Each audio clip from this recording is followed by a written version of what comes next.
If you're grading sports cards, there's one question that comes up over and over again. Should you use PSA or SGC? Most people just guess or go with whatever they've heard online. But the grading company you choose can change how much your card is worth and how fast it actually sells. Same card, same grade, completely different result. If you're new here, my name is Eric Michael. I've been buying and selling sports cards since 2015, and since 2020, I've helped thousands of people learn how to do the same. So in this video, I'm going to break down PSA or SGC using real examples so you can see exactly which one to use. And if you want the full checklist of how to decide which company to use, I put a free PDF in the description below that you can reference later. Let's get into it. So this is a common question I get, and it's very budget dependent. Okay. So when you send a card to PSA or SGC, if you're sending a modern card in for grading, you are aiming for a 10. But the grading scales are a little different. PSA, it goes from PSA 10 to PSA 9. SGC goes from SGC 10 to SGC 9.5. So an SGC 9.5 and a PSA 9, different numerical grades, but they're roughly about similar. You'll roughly about break even on your money if it grades an SGC 9 or a 9.5 or a PSA 9, okay? So that's what you're aiming for. You're always aiming for that lucrative 10 for both companies. Now, the big difference between these companies is it costs right now, while I'm speaking, about $15 to get a card graded by SGC, and it takes about 40-ish business days for it to come back at the lowest end service. It used to only take about a week until PSA bought SGC, and they probably took a few of their employees, put them to PSA because they probably want to run SGC out of business to kill competition, but that's a whole nother conversation. PSA, the lowest end service, is the bulk service, which means you have to send at least 20 cards in your order. That's about $25 and takes about 95 business days. So PSA is roughly about 2.5 times as long to get your cards back.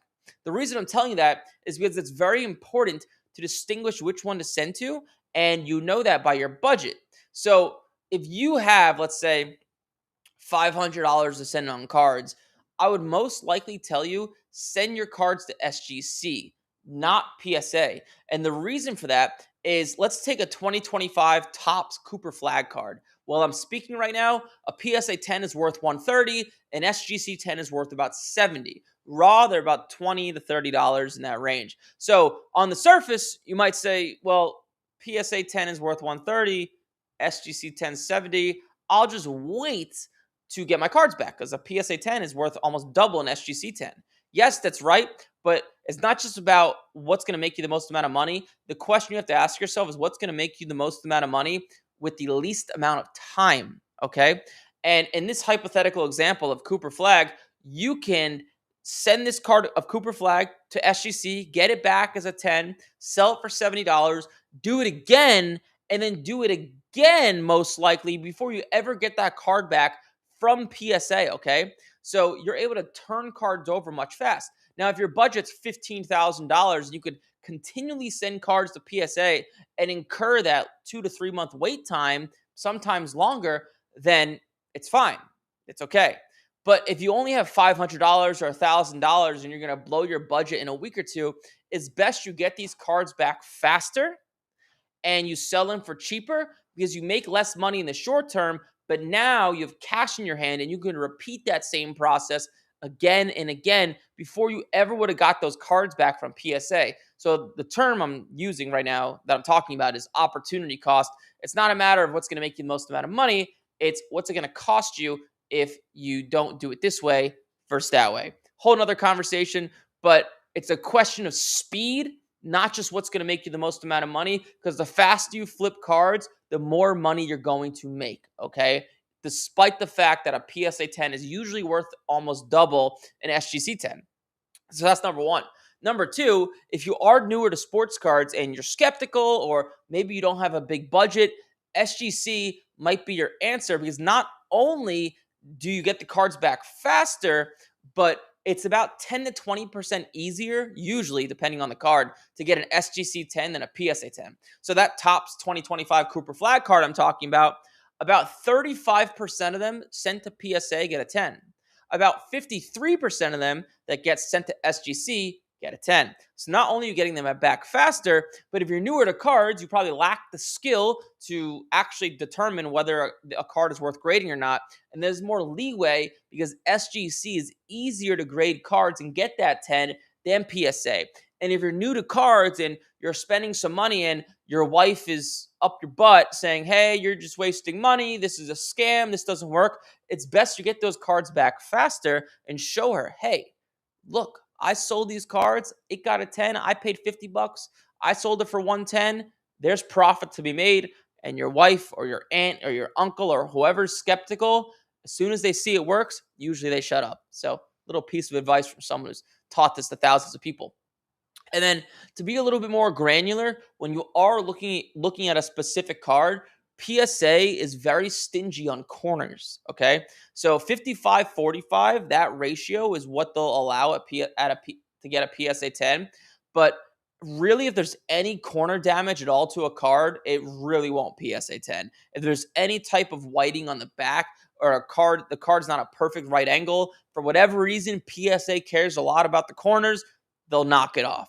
So those are a few things to look at when it's SGC versus PSA. I get this question all the time. People will ask me, hey, should this card go to PSA or SGC? It's a deeper question because the question is, I want you to make as much money as possible. And the way you're going to do that is by flipping cards as fast as possible. And if your budget is lower and you're going to spend the $500 and sit on your hands for 2 months and not have any money to buy any more cards, the answer is SGC. So the question you have to ask yourself is, can you keep buying 3 to 4 to 5 cards a week and keep sending them to PSA for 2 to 3 months and keep that consistency and keep that avalanche effect, I call it, or snowball effect, where these eventually in 3 months, these cards will start coming back to you every week, because that's the overall goal. You want to be consistently buying. So that means you're consistently getting cards back from PSA or SGC. So the main thing I'm trying to get at is it's a question of budget. It's not really a question of should this card go to PSA or SGC. Hopefully that helps you out. I get this question all the time. Hopefully that makes things very clear. There's a free PDF down below in the description. Like, comment, subscribe. I'll see you in the next one. Cool. All right. That was a question I get all the time. So hopefully no one has that question anymore. But if you do, you can still ask it.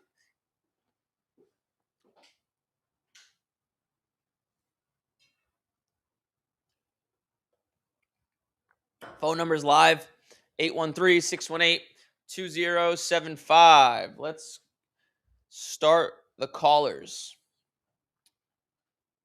See what questions people have.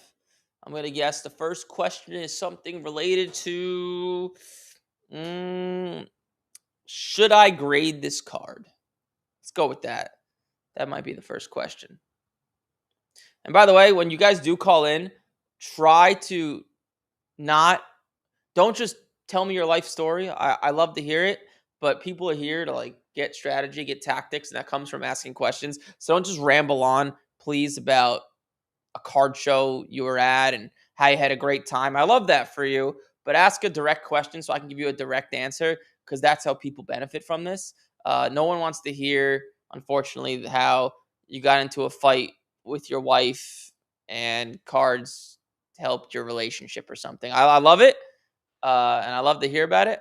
But whether it's a card related question or a business related question, try to have a direct question. Don't just ramble on about your last card show and the nice people you met or random cards you sold.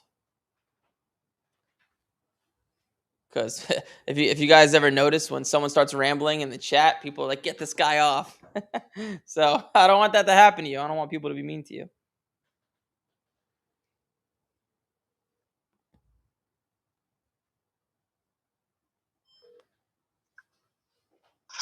Hey, Eric. Mr. Chad, what's up, man?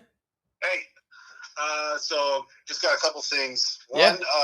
You were right about those flags and those match attacks that I'm still waiting on PSA. So their value is definitely decreased as more of them hit the market. So they were going for around 300 when I submitted to PSA. Now they're in the low 100s to 150 range. So just for your audience, your projection on new cards that if you're first to market, they're going to get the highest price. And then once more of them hit the market, they're going to level off. Yep. Happens like clockwork. So I do have a question because I haven't done this before. I am going to take advantage of a card show in Minnesota next week, and I'm going to bring all of my Vikings cards up there to get the best price, because people down here that are looking for Vikings, like not McCarthy, but Randall and all my other ones, Jefferson's, they're looking to flip them. So up there, I think I can get a better price. Yep. So I have one card that I've never had to do this before. It's a 2022 flawless Justin Jefferson frame signature to 25. As a 10, it's a pop 2, and there's no sales. Okay. The last sale as a 9 was around $457. Okay. So how would you value a low pop PSA 10 based on the 9 sales? Give me the card again. It's 20. You said 2024? 2022 flawless Justin Jefferson frame signature to 25. Let's see. You said there was a sale of 450? I saw a sale for around 400 as a PSA 9. And you have a PSA 10? Yes, it's a pop 2 as a PSA 10. Is it of him in his college jersey or Vikings? Vikings. So it's probably in the $1,000 ballpark. That's what I was thinking. Yeah, I would say I see it. I see the card. 475. Yeah, I would ask like 1,300, but it's probably, if you auction that today, I'd imagine like $1,000. Okay, yeah, I was thinking it was slapping 1,200 on it, bringing it up to Minnesota, and it's a really nice card. It's just, I've never done the reverse price of 10 based on a 9 when it's a low pop. Yeah, my experience in like bringing cards to like the specific city of a player doesn't, like, because you're gonna discover there's so many people trying to sell Justin Jefferson, because the supply is so high. The demand kind of goes down. So like, people have said that to me for years. Like, I'm gonna bring all my Caleb Williams cards to Chicago. People just want what's hot. I wouldn't overthink it. Just as a heads up, like, if you had Ohtani there, I bet you'd have much more demand on your Ohtani cards than any Vikings. Just as a heads up. Okay, I do have those, but yeah, like the Hall of Famers, like my Randy Mosses and my John Randalls, I think I have a better shot of finding guys who actually want to collect those cards and hold those cards than everybody down here in the Tampa Bay area. Yeah, Hall of Famers, yes, probably, yes. Yeah. Okay. Cool. Any other questions? Nope. Well, sweet Chad, you're the man. I appreciate it. If you think of anything else, just let me know. And when's the card show? Is it this weekend? This weekend is Back Masters. Minnesota's next weekend. Okay. Well, good luck, man. All right, thank you. All right, talk soon. Bye. Bye. Right, that was Chad. This is Arizona.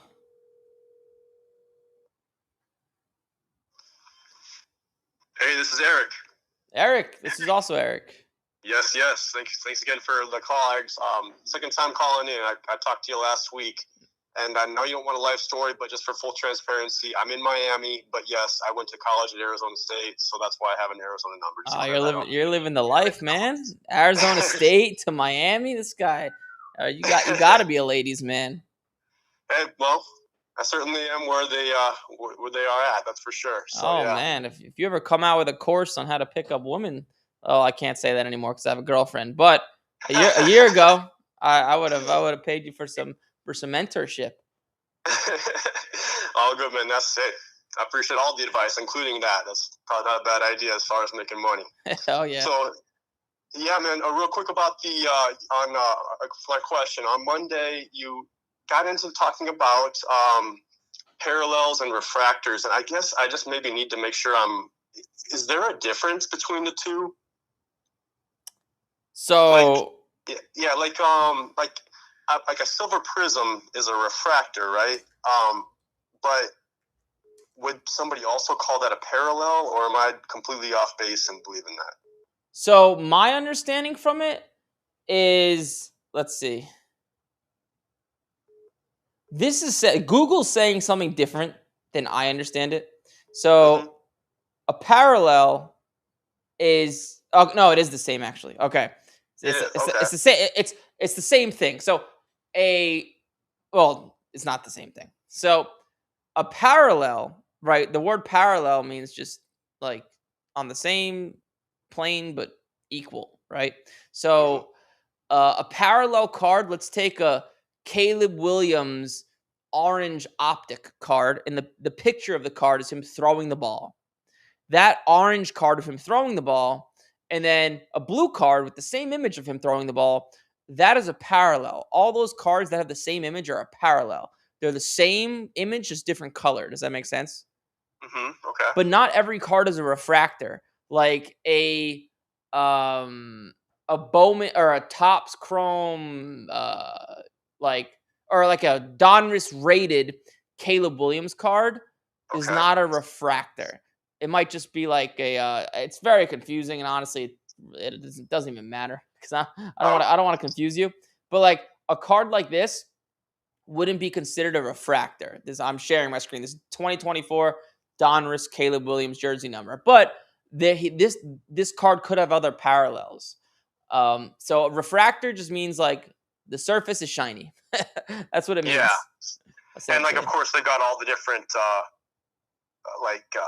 what do they have? Like lava and ray wave. That's like refractor style. Like things. I believe those would be considered like lava refractor, ray wave refractor. I think that's the correct term. For it. It's confusing. Just look at what the card's worth and buy it if it makes sense. Because sports cards is just. I had this guy. There's this guy in a wealthy guy who's in my program. He joined a few months ago. He spent like $250,000 on cards, and he was just going on and on the other day about how much money he would have lost just for the simple fact, like, you could barely tell the difference between blue refractor and blue ray wave, right? If you're not hip to this stuff, who knows what the difference is? Like, even me, I'm like, oh my God, like these variations look so similar. I can't, like when I was first starting cards, it was way more simple and I would still fuck it up. I bought multiple cards where it was like an orange Bowman Chrome and I paid $300 for it. And I thought I got a great deal, but then I got it in and I realized, wait a second, this isn't autographed. And the comp I was looking at was autographed. Oh, okay. Yeah, so it's confusing, man. But well, no, that's great. That's great stuff. And I wanted to also kind of on the same lines, on Monday you were mentioning about how, like, for example, you mentioned a Bowman orange out of 25 that you probably would, because it's a valuable card, you would maybe pay 100% of comps. Yeah. But, and maybe I misheard or you misspoke, but then you mentioned like a red out of 5, you would probably try to do more like 85% of comps. Is that something? Yeah, tell me more, please. Sort of. So, okay, quick history lesson. So the original colors, so Bowman Chrome is the biggest baseball card. Bowman Chrome came out in like, I don't know, 2000 or something like that. But when sports cards started to pick up some steam in like 2012, 2011, 2010, Bowman Chrome had five major parallels or variations. There was the base, the refractor, then there was the blue, which was out of 150, the gold out of 50, the orange out of 25, the red out of 5, and the superfractor. That was it. There was no green forest, variation. There was no shimmer this. That was it. It was just those plain bold colors. And because those are the original colors, that still holds true today with all products. People prefer the bold, regular color rather than the ray wave or the shimmer or the disco. The reason there's all these more variations now is so Topps and Panini have more of an excuse to print more cards so they can sell more boxes and it makes more money. So if it's a bold original color, I'll tend to pay more because those appreciate better and they're more liquid. They're easier to sell. So I'd rather, and it holds true for all products across the board, Panini or Topps. Like, I bought a Ace Bailey Topps Chrome Red basketball refractor. It's called a basketball refractor. It's out of 5, just like a red, but it's called a basketball refractor. And the card's probably worth like $2,500, but I paid $2,100 because I'm not willing to pay really much more than that because I didn't want to pay more than 85%. But if that was like a regular red out of 5, like not the basketball refractor, I would have paid damn strong for it. That's where I made them. Okay, thank you for clearing that up. That's exactly what happened. As you said, you were talking about the Ace Bailey you had bought, and but it's right. It's a basketball refractor, which is like different than a true red. Okay. Yeah, they just come up. There's only so many colors, so they start coming up with different like random variations just to print more cards because cards are so big now. And there's so many people buying these packs and boxes. So I can't blame. I'm not saying like Topps is bad for doing it. I would do the same thing, right? They have tons of demand. So yeah, it's confusing. And if you're not in cards and you haven't been in cards for the past 11 years, you would never understand it. But it's just how it works because the original collectors are the ones that drive the hobby because they have most of the money and they're the ones that spend big money and they prefer the original bold colors. Do the card shows, the live card shows, is that where you see most of the true colors? Like you're not going to find that on eBay, or at least for a reasonable price? No.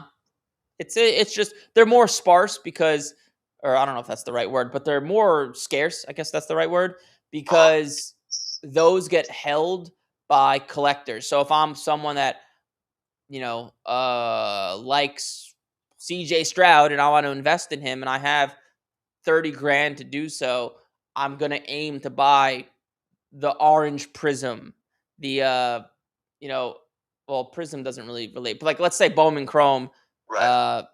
Take like Otani for example, right? His cards sell for tons of money. You're gonna find way more of his weird variations like green or atomic. It's gonna be much harder to find the blue at a 150 or the orange at a 25. So like his green, Otani's Bowman Chrome green is numbered to 99 and his blue is numbered to 150. So you would think that, wait a second, green is more rare because it's numbered to 99. If it's going to sell for more money, it doesn't. Blue out of 150 outsells the green out of 99. And I have seen way more greens available than blues because the blues get held by the people who are collecting long term because they know that's the cream of the crop. Nice. Yeah, that makes total confusing, sense. Yeah. I know, but that's kind of how it works. No, you actually laid it out really nice. Appreciate that, Eric. Good. Okay, well, that's what I had. I appreciate it. As always, I'll talk to you in the near future. All right, sounds good. Have fun down there, but not too much fun. I hear you loud and clear. All right, Eric. Later. All right, man. See you. Bye. All right, that was Eric. This is Florida again. Hello? Hey, you have Eric? You're live? Yes, sir. What's up, man? Who's calling? Heather, how you doing? So I had a question. When it comes to you yourself, Eric, being at card shows, sure, and like negotiating with dealers, like how do you like to counter offer somebody like nicely, like without like offending them in any way? I know it's tough. It's tough. It's a good question. I know because it's like, I mean, I don't want to offend anybody by any means, but it's just like, it's like obviously if last sales were like super high, or no, if last sales were super low, and then like it's actually valued at like, I don't know, but. Yep, I know exactly what you're saying. So let's say there's a card, the guy's asking $1,000 and you want it and the last sale's $400, right? So it's like, how do you offer without sounding like a dick? And the reality is it's kind of like playing Russian roulette. Like I'll try to do it as nicely as possible. I'll be like, hey man, I love the card. I'm trying to buy Jaden Daniels right now. I see you're asking $1,000. Do you have room? Because I see the last sale's $400. Yeah. And half the time they'll be like, oh, I didn't see that last sale. Well, maybe we could work something out. Then the other half of the time they're like, oh no, I'm good. I know what it's worth. And then they don't even look at you in the eye. So, like I ran into that situation one time, and it's just like, I brought it up to dealers like attention about a card that was like super high and like sales were like super low, and he was like, "Oh, I might not even want to sell it," and he still like kept it on the table for some whatever reason, but yeah, that's why I kind of wanted to ask you like what your feelings were on it. There's nothing you can do about it. Some people at card shows, man, they look like they don't even want to be there. They're just kind of like assholes to everybody. So that's just like part of the game. It's not even just sports cards. That's just business, man. Sometimes you deal with a lot of people that are just dicks. It's just how it goes. Yeah. And then lastly, before I go, who do you like to collect? Like, who's your PC? Babe Ruth. I collect 33 Gaudy Babe Ruths. Okay. Very cool. Thank you. No, that's awesome. So, but yeah, that's all I wanted to ask, and appreciate you calling back. And whenever I'm not doing something, or if ever I'm bored, your videos are the first to pop up on my YouTube Shorts and Instagram Reels. So I enjoy that a lot. So awesome, man. I'm glad I could make your life a little bit better. Definitely a little bit better. Well, sweet, man. If any other future questions, feel free to call in. It was a pleasure. Awesome. Thank you so much, Eric. I appreciate it. Bye-bye. Bye-bye. Man, I can't imagine liking seeing my face that much. I don't even like seeing my face that much, and it's my face.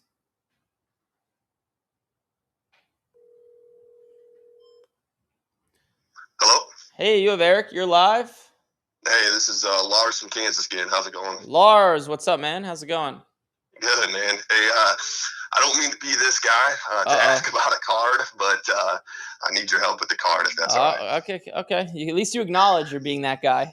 That's okay. I know, dude. Like, I've kind of got a time crunch on it, so I need to talk to somebody, and I figured, hey, it could be a good learning moment for the audience of you searching for a unique card. One that's hard to price, but basically, he got back in the lineup, and he's who is it? Who's the player? So it's Haesong. What is it? Haesong Kim. How do you say song? HYESEONG. And if you're on eBay, just type in his name, Haesong Kim, and then just do 1/1, and you'll see my card. Haesong Kim. Pop up. Okay, so what am I looking at? It's a 1/1 logo fractor. So did you find it? Let's see. I'm looking right now. 1/1 logo fractor. It's a 1/1 logo fractor, you said? Yeah, but I use in my title 1/1 instead of 1/1, like typing it out. So maybe I need to change how I put my listings on there if you can't find it right away. How much are you asking on it? Well, I got it listed for $2,000. But that wasn't anticipating. Basically, I'm asking, like, if you had this card, which I know that you talked about, you wouldn't be necessarily getting these type of cards, but I'm asking, like, what would you take on it? The lowest that you take, or what would you be looking to get out of it in this situation with him hyped up or whatever, because he just came back and scored runs or whatever else? I still don't see it. That's crazy. HYEO. HYE. Is it HYEO? Nope, it's HYESEONG. Yeah. Kim, Kim. Did you put a hyphen in between it, or one word? Well, it's just Haesong is one word, I think, and then Kim, space Kim, and then space logo fractor, space 1/1. I thought it'd pop up. Yeah, I'm having this difficult of a time finding it. There it is. I found it. I need to change my listings, I guess. Then I don't know. I thought the title was good. I found it. All right, so I'll tell you what I think it's worth.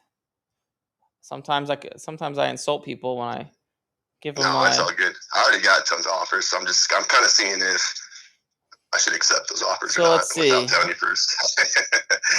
Okay, so let's use Dylan Cruz as an example. His sold for $1,800. His Topps Chrome, Dylan Cruz. So let's see how much more or less Mr. Dylan Cruz sells for than Mr. Kim. So this is a shadow etch. Let's just use this card. 2025 Kim Shadow. Oh, there's no sales. Hold on. You are asking me about a hard card. Sorry, bro. But we can. I don't know. You could maybe text me afterwards if you No, want to. no, It's you're not a good. good question for the chat. We're doing it. Let's see. Topps Chrome Refractor. Dylan Cruz does like $45, and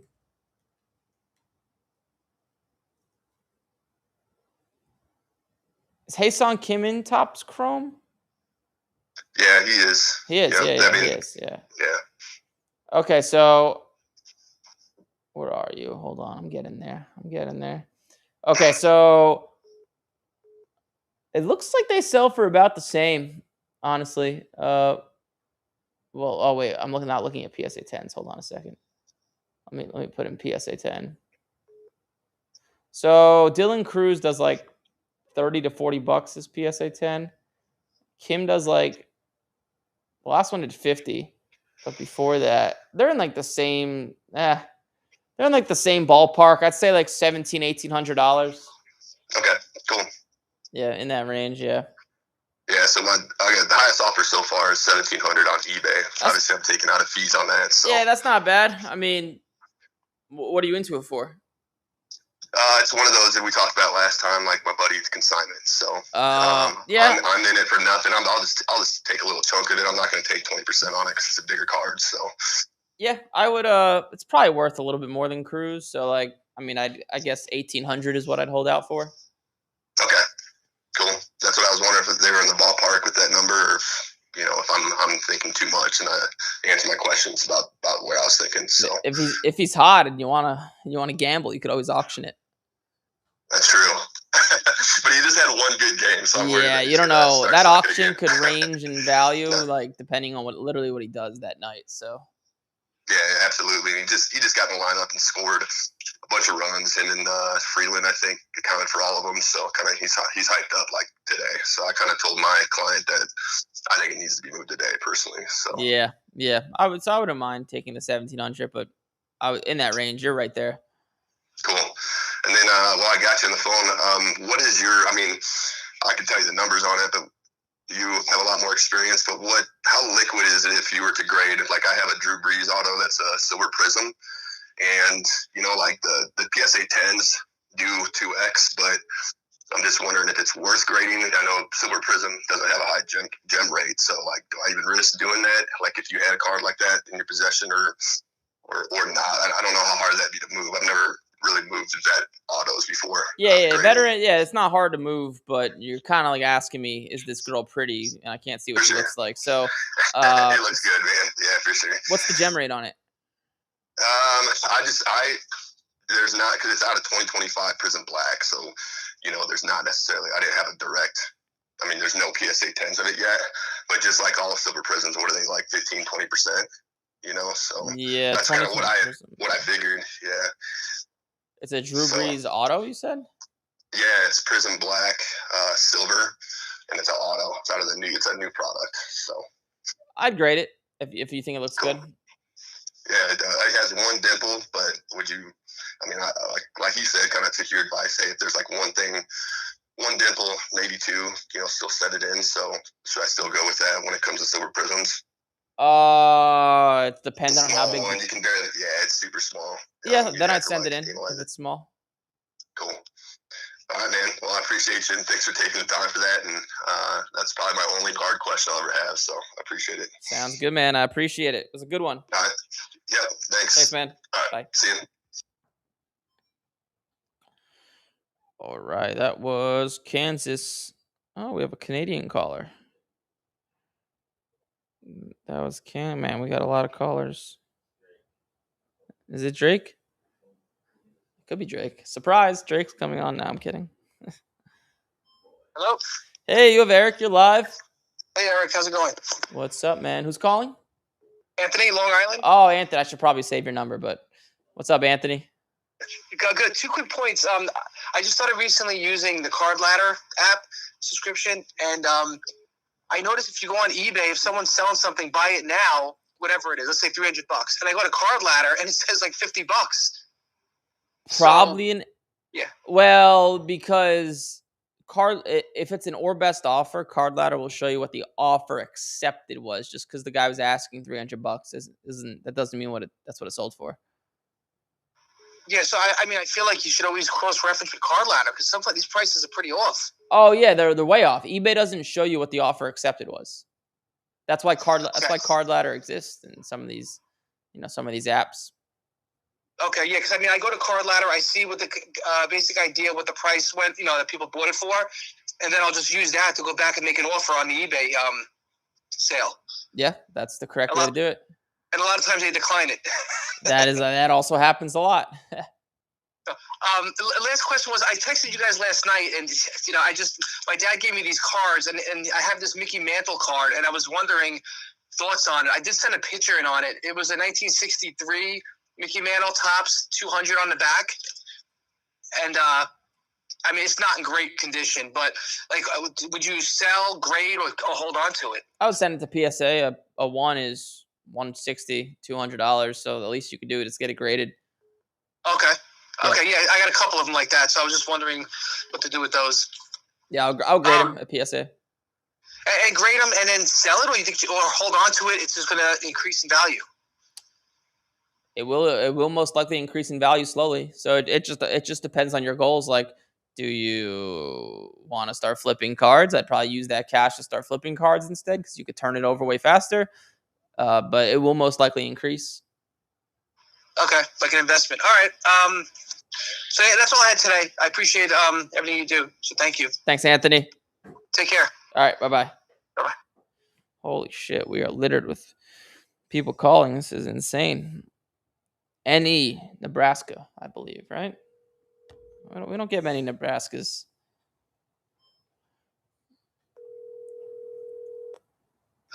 Yeah. Hey, you have Eric? You're live? Yeah, Eric. Mike Lobb from Nebraska. You said Mike? Yeah. What's up, Mike? How can I help? So I am a big grippy collector.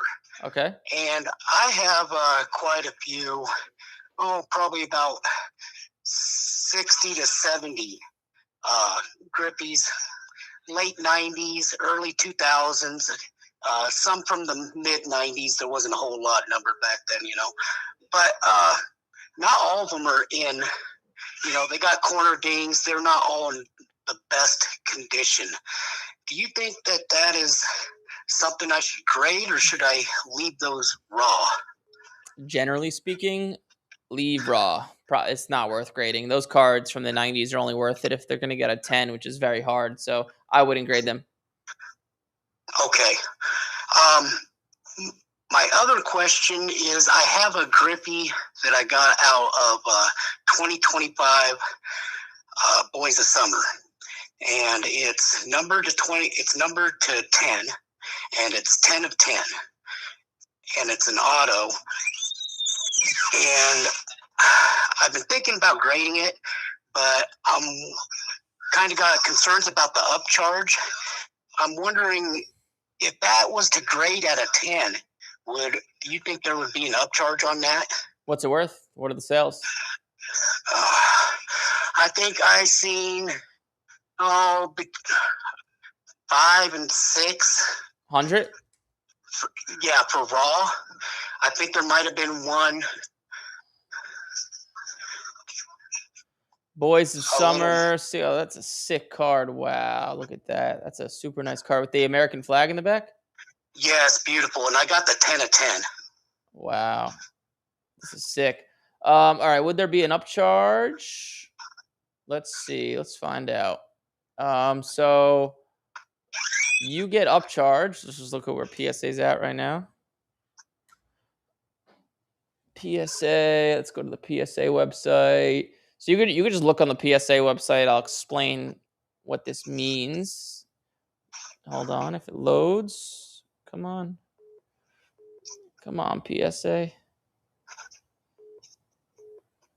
I think it depends. So it depends on what service level you use.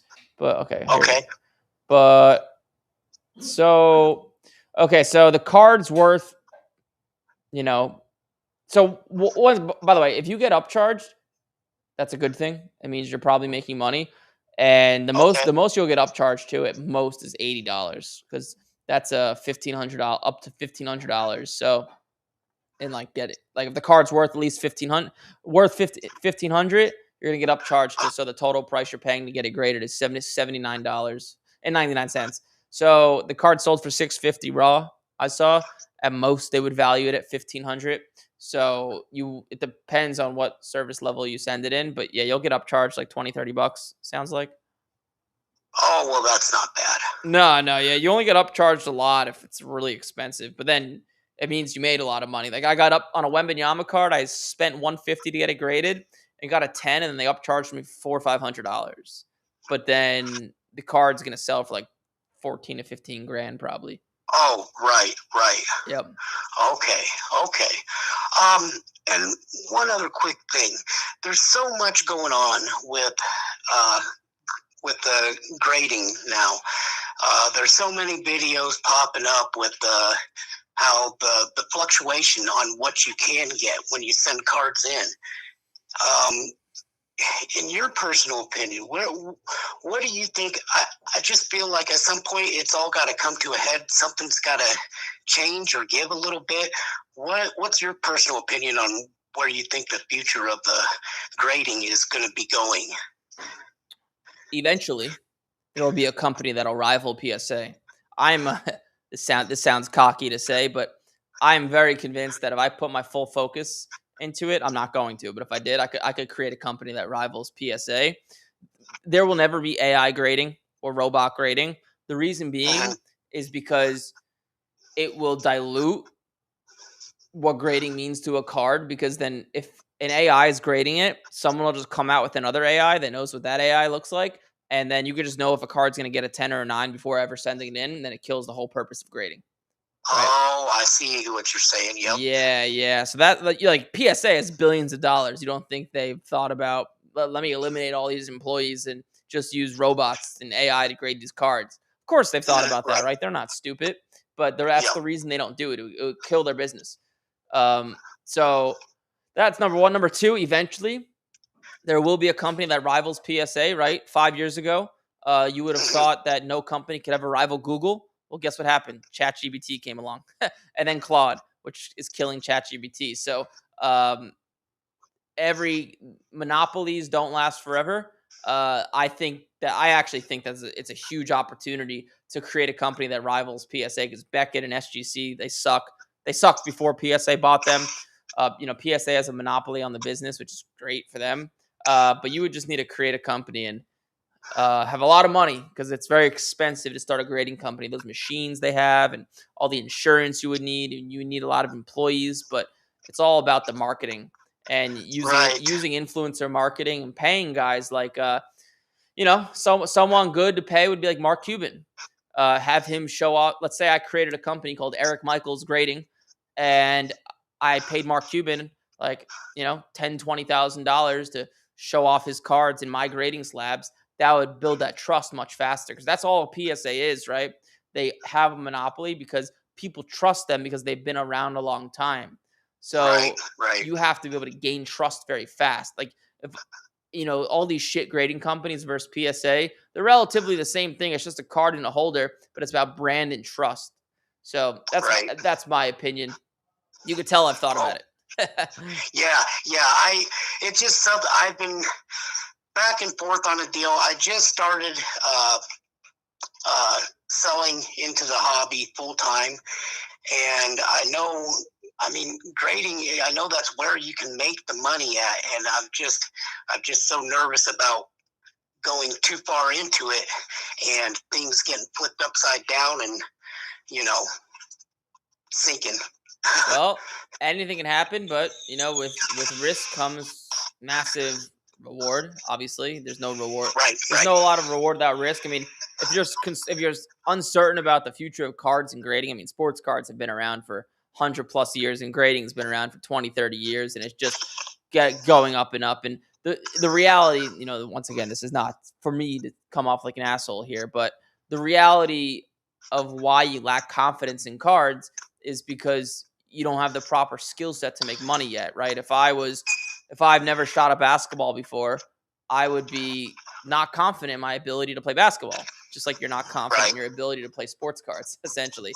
So, you could either just seek mentorship or you could just go off it on your own. But I could promise you, if you do go off it on your own, I would, let's say, take a few $1,000s and expect to lose it. Like it's you're using that as a learning curve. Like no one just starts a business and starts making money right away without mistakes and losing money. So that's what I would say. It's more of a, just, you have to realize, hey, starting a business, I'm going to stink in the beginning. The only way I'm going to get better is through repetition or paying for mentorship. So money will go out the door one way or another. Well, thank you so much. I appreciate all the info, especially on that auto grippy. I was really been stuck on what I should do with that one.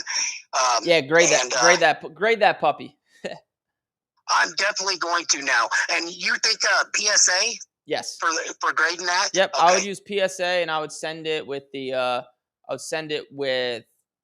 probably the $50 service. And then if it grades a 10, they'll upcharge you another $30. Okay, awesome. Thank you so much, Eric. All right, thanks, man. Appreciate it. Yep. Bye-bye. All right, that was Nebraska. This is Edmonton. Man, that's far. Man, that's cold. Oh, Edmonton, you got to call in again. I'll give you like a minute to call in because I know this is delayed a little bit.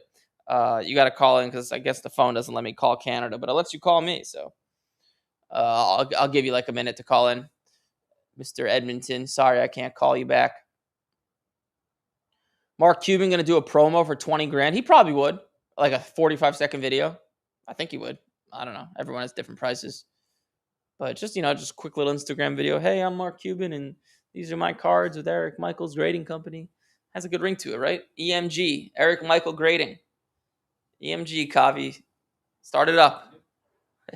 I would love to start a grading company. I would, oh man, I would nail it. I have such a good vision for how to get it operating, but it's a distraction away from the prize. The prize is teaching people this stuff and growing this thing into a huge conglomerate of a side income university. Eventually, I want to teach people how to make money with coins and stamps and comic books and vintage video games and all sorts of stuff like that. Seek mentorship or have mental health support.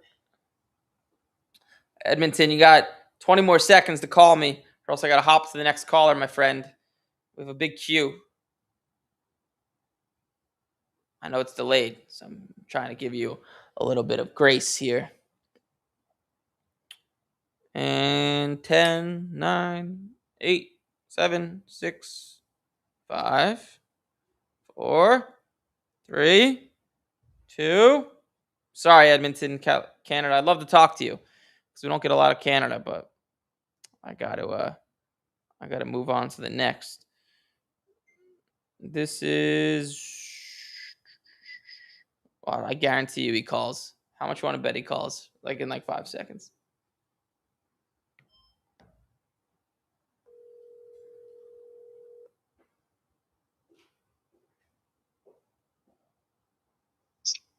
Hey, Eric. Randy, How you doing, brother? Hey, man, I appreciate you establishing some rules. I love that. Yeah, for sure. I'm looking at your profile picture, and you're sitting with your kid at a baseball game. Isn't your kid the one that's supposed to have those big headphones on to eliminate the noise so it doesn't hurt his ears? Yeah.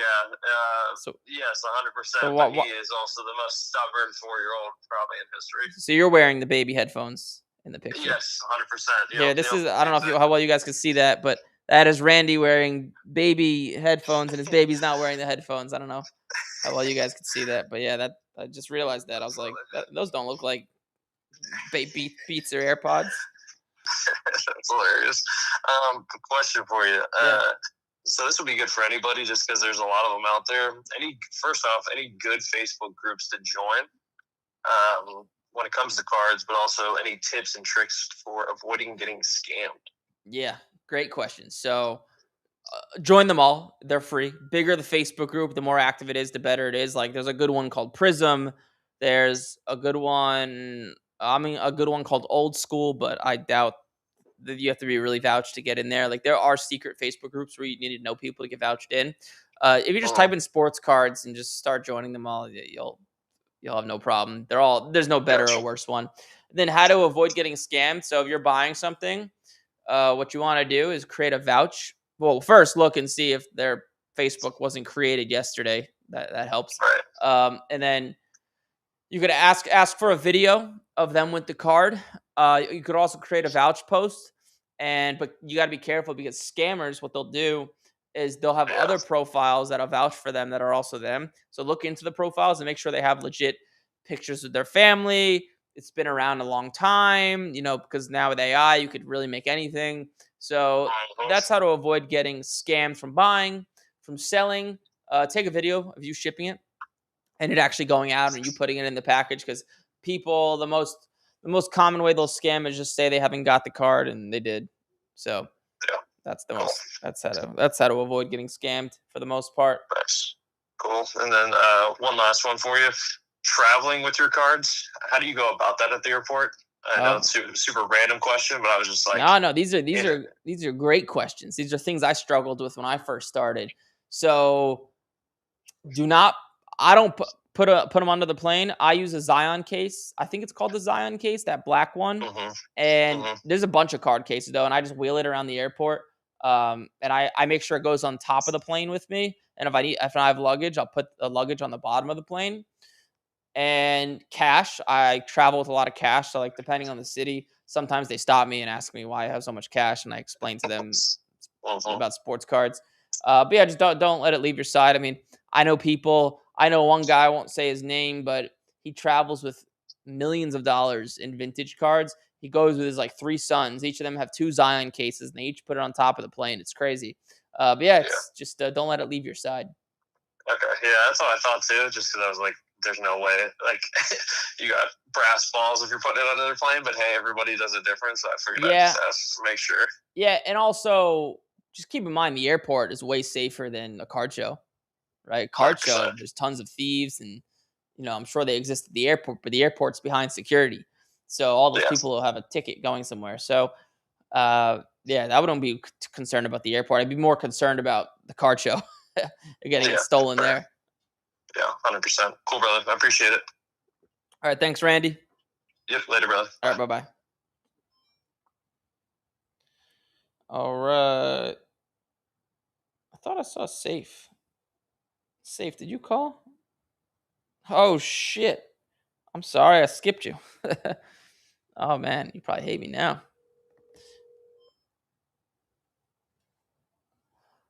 What's going on? What's up, Safe? I on accident skipped you. For some reason, my brain thought that I called you, but I didn't.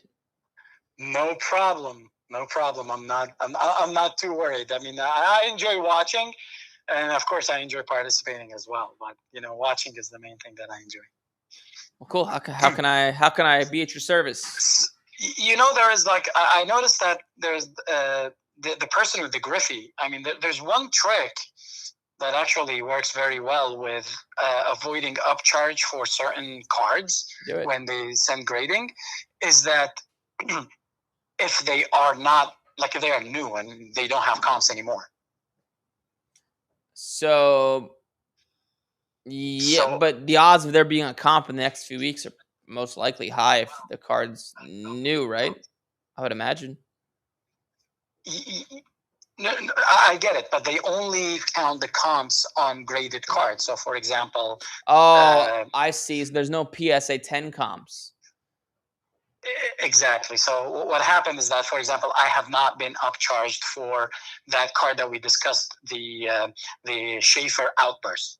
Well, that's good. Yeah, I didn't get upcharged, and the reason why, because they don't have anything to do it. So that's why, one tip to the audience is that if you get a card within the first 2-3 days of its release, send it right away if it's worth grading, because there's a possibility that you might not get charged. It's a good piece of information right there. Yeah, absolutely. It happens to me a lot because I grade a lot of new products. Whenever I get new products, I grade it instantly, and I rarely get upcharged. I only got upcharged 2 times for Pokemon cards that already have comps in the past. Gotcha. Yeah, good piece of information. Yep, absolutely. And did you know that I put that card last week for a 2,800 minimum bid, and I got 60 watchers, and then it ended and nobody bid on it. Do you believe this? No, The outburst I chase don't. for PSA 10. I guess it's not worth 2,800 then. I guess it's probably worth like 26, 25. There are so many people who reached out to me and they said it's just they believe that it's worth that much, but they are waiting for the first comp. And now it's pop 2, and the other person has the other one listed for 5K. And I don't know. I don't know, but I received so many messages about that card, and everybody was like, Yeah, I would, like, dude. I would just auction it starting at 99 cents if it was mine. To be honest. you'd auction it starting at 99. Because you could see, instead of starting it at 1,000, there's less bidders when you do that. Starting it at 99 cents, there's more bidders. More bidders creates more demand. eBay pushes your card up the algorithm. I would start it at 99 cents and make sure you have the first sale. The first sale will be the most. I mean, I'm actually contemplating a little bit keeping it because I'm in it for not a lot because I grabbed it from a guy who pulled it in front of me in a card shop, and he pulled in front of me, and I was like, okay, would you sell it for that much? And then he was like, okay, that's gonna get me so much money, and he gave and I gave him the money, and I sent it that day to grading and got a 10. So it's personally, I would not do that because you could probably buy the card another PSA 10 for cheaper in 3 months. The Islanders aren't going anywhere, so. To me, I think that card's. I think the first comp will do mid 2000s, then it'll settle at like 1,500. So I think you're costing yourself money, personally. I mean, I did reject 29. So I didn't take 29. I thought that at least out of that, at least there's going to be 2 out of those 60 watchers that's going to want that card. But obviously not. It's good thinking. But yeah, like I said, if it was mine, I'd auction that sucker. We'll see. I'm still contemplating because I have eye on a Bowman Chrome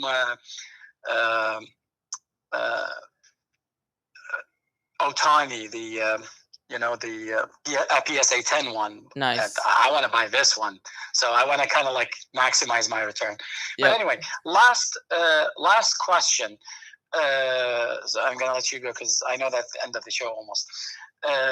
Do you remember when like 2-3 months ago you were talking about, okay, if the PSA time turnaround time is too long, then it's good to do SGC? Yeah. Would you still hold that belief right now, or you feel like SGC is really out of the game? No, I would only do SGC if I'm like broke and I can't continually buy cards, if it's going to kill my cash flow, if I need to lay out money for 2 to 3 months.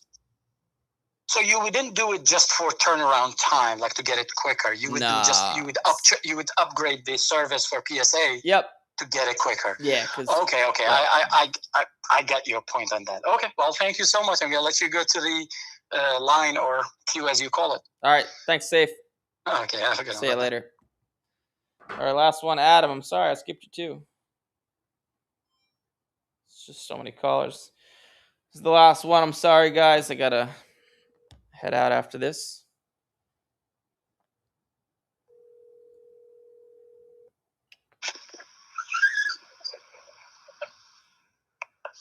Adam. Hello? What's up, man? What's up? Sorry, I skipped you. Oh, yeah. I figured something happened. Yeah, but how can I help? Yeah, I was just kind of wondering. I got some extra money right now, and I don't know. I feel like it's too late to buy football cards to grade. So, like, more slabs. No, what would you be looking for? You have more than enough time. Okay. April, May, June, July, August, 5 months. Yeah, you have more than enough time. And you'd say, like, Cam Ward, that class, that 2025 class? I'm hesitant to buy. I like Cam Ward the most out of all of them to buy, but I'd prefer to buy the guys a year back, like the Jaden Daniels, Bo Nix, Caleb Williams. Yeah, just because that class seems like it's going to be a lot better. Yep, and the cards are cheaper at the moment. I think they have more potential to go up in value. So you're not really worried, or are you talking not Prism or? Prism you could. It is kind of harder to grade that stuff, but a lot of Select, Optic, Mosaic, stuff like that. Maybe Topps Chrome. Okay. All right. And then also I had a question about I bought my first Derek Jeter rookie, which I was like, that was a card I really wanted, and it's a BGS 8.5, but the subgrades are like 10, 9, 8.5, and 8.5. So like, do they not like average it, or is it like? No, if it has two 8.5s, it's automatically an 8.5, even if the other two are 10s. Ah. Yes. Okay. And then you wouldn't like, because the PSA, like it's so much more, and like it could get a PSA 8, and I think it'd still be the same price. And then 8.5 is like, I don't know, 4 times the price of a 8.5. Yeah, it just depends on how the card looks. If the I wouldn't, to be honest. Usually that route doesn't go well with older cards, so I wouldn't. But it depends on the card. Okay. My bad. I don't know if you can hear Yeah, that I could barely hear you. It's like I'm sorry, man. yeah, it's all good. Hold on 1 second.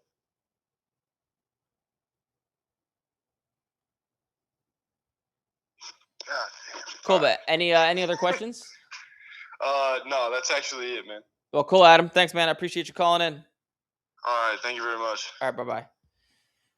All right, and that's a wrap. We'll be back next week, Monday, Tuesday, Wednesday, 10 a.m. Eastern. We go live. We don't miss it. If you're new here, subscribe if you want to, if you thought this was valuable. And I'll see you guys next week. Later.